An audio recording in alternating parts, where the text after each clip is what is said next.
Hello, and welcome to this tutorial. Today, we're going to be learning about Ableton's Groove Pool. We'll start with something simple, and then we'll have some fun with it.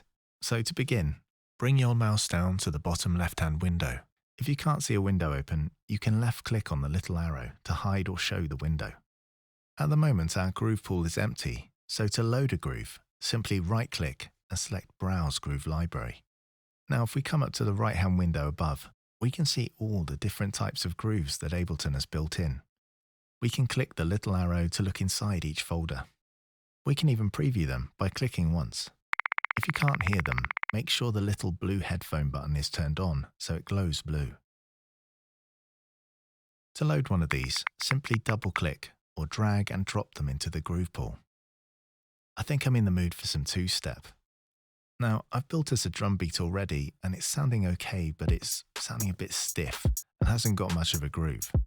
To add a groove, simply drag and drop from the Groove Pool onto your clip. You can put them on both MIDI and audio clips, so don't worry.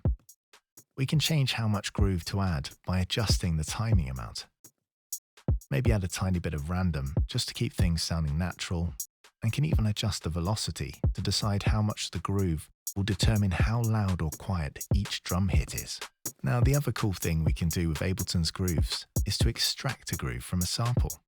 As an example, I've got a drum loop I've loaded up, and as you can hear, it's got a really nice dub reggae groove. To extract it, simply right-click and go to Extract Groove. Once it loads, you'll see it appears over here in the Groove Pool, and you can now add it to any other clip you'd like, even itself. But I'll leave you to explore that in more detail. I hope this tutorial has helped you get an idea of how to get started using Ableton Groove Pool. Don't forget to like, subscribe, and check out our other tutorials. Thanks.